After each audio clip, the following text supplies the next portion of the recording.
একটি ব্যক্তির নাম উল্লেখ করলে নয়, যেটা শোক প্রস্তাবে আসার কথা ছিল।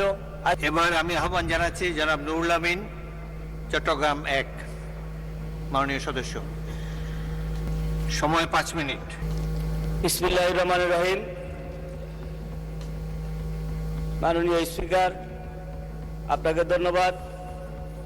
মহান রাব্বুল আলামিনের দরবারে সর্বপ্রথম শুকরিয়া জ্ঞাপন করছি। আল্লাহ পাক আজকের এই মহান সংসদে আমাকে আসার এবং কথা বলার তৌফিক দান করেছেন, আলহামদুলিল্লাহ। আমি কৃতজ্ঞতা জানাই, ধন্যবাদ জানাই আমার প্রিয় নেতা, বাংলাদেশ সরকারের মাননীয় প্রধানমন্ত্রী আমাকে আজকের এই সংসদে আসার সুযোগ করে দেওয়ার জন্য। আমি আমার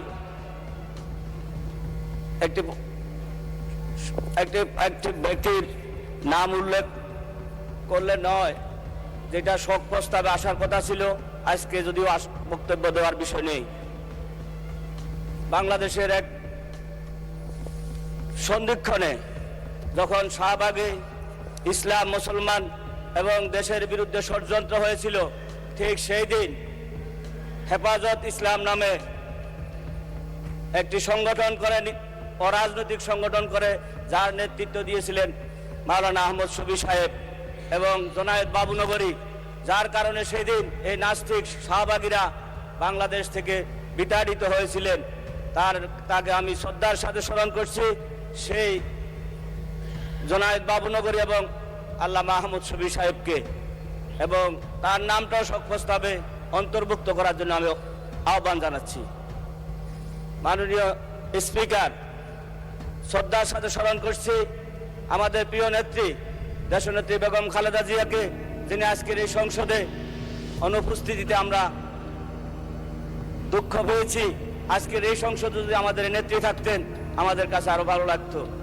মাননীয় স্পিকার, আমার নির্বাচনী এলাকা মিরসরাই একটি চট্টগ্রামের প্রবেশদ্বার। আমাদের 16 বছর এই মিরসরাই মানুষ উন্নয়ন থেকে বঞ্চিত হয়েছে। রাস্তাঘাট, পোল কালভার্ট থেকে শুরু করে যে নির্বাচনী এলাকায় আমাদের প্রিয় নেত্রী নির্বাচন করে বিজয় হয়েছিলেন, যার কারণে আমার এলাকায় উন্নয়নের ছোঁয়া লাগে নাই। আমি মাননীয় স্পিকার, আপনার মাধ্যমে আমাদের যোগাযোগ মন্ত্রী সহ অন্যান্য যে সকল উন্নয়নের বিষয় আছেন সবার দৃষ্টি আকর্ষণ করে বলবো, আমাদের এই মিরসরাই পোল কালভার্ট রাস্তা উন্নয়ন করার জন্য অগ্রাধিকার ভিত্তিতে সুযোগ দেওয়ার জন্য আমি আহ্বান জানাবো।